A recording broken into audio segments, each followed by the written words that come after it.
కుటుంబానికి నా వంతు నేను సహాయం చేయడం కోసం ఆ ఉద్యోగం అవసరం. దానికోసం నేను ఏమైనా చేస్తాను. చూసావా అమ్మా, నేను కష్టపడ్డం చూడలేక నా కోసం మన కోసం చేస్తానంటుందమ్మా.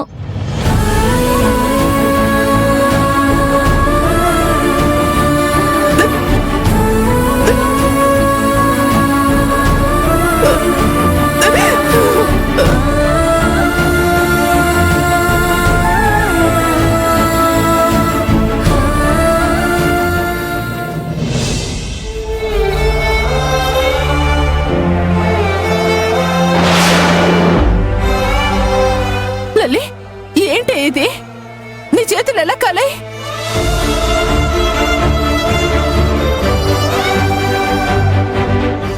ఆ కాలిన గాయం మీకు కనిపిస్తుంది గాని దాని వెనుక ఉన్న బాధ నాకు కనిపిస్తుందమ్మా.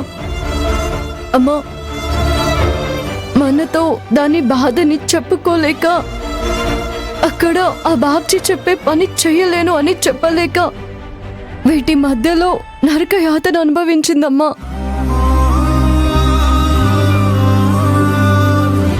తనకి తానే శిక్షించుకుందమ్మా.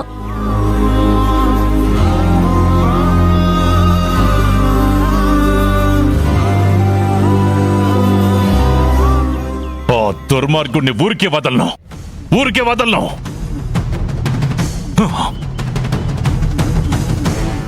నా వల్లే ఇదంతా జరిగింది. మీ తండ్రి అసమర్థత వల్లే ఇదంతా జరిగింది. ఒక తండ్రిగా వినలేనివి వినాల్సి వస్తుంది.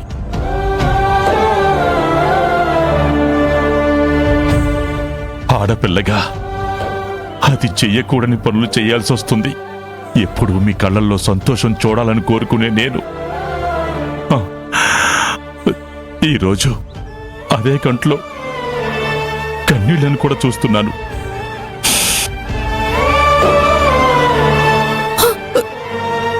ఒక అసమర్థపు తండ్రిగా నన్ను నేను నిందించుకోవడం తప్ప ఏమీ చెయ్యలేకపోతున్నాను. ఇదంతా చూడ్డానికేనా ఆ దేవుడు నన్ను ఇంకా బ్రతికుంచుంది?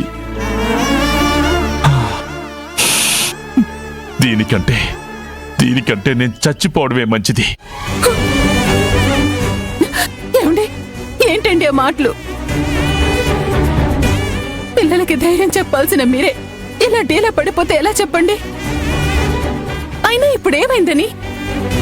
మన కళ్యాణి వెళ్ళింది, ఆ వెధవకి బుద్ధి చెప్పొచ్చింది. అలాంటి సన్నాసులు ఎంతమంది వచ్చినా ఒంటి చేత్తో ఎదిరించి నిలబడుతుంది.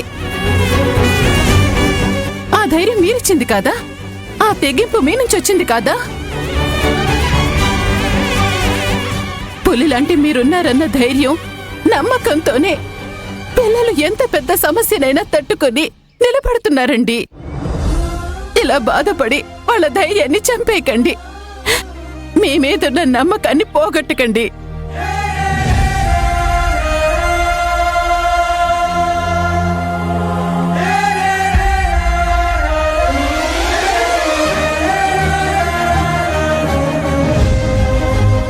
నాన్న,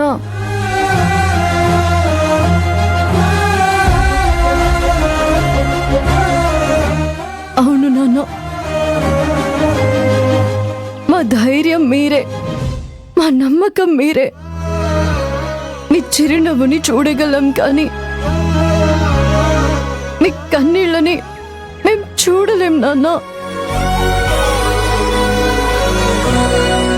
మీరు లేని ఈ ప్రపంచాన్ని ఊహించుకోలేం నాన్న.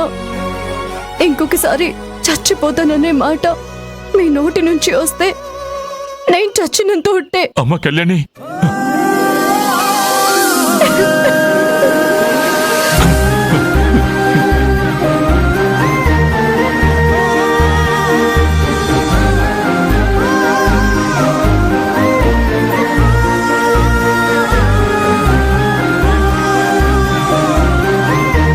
కళ్యాణి, నిన్ను మీ చెల్లిని బేబమ్మ గారు అర్జెంటుగా వాళ్ళ ఇంటికి రమ్మన్నారు. మేమెందుకు రావాలి? నువ్వు ఆ బాబ్జీని కొట్టావంట కదా, ఆ కాలనీకి పెద్ద బేబమ్మ గారే. బేబమ్మ గారు పిలిస్తే నువ్వు రావాల్సిందే.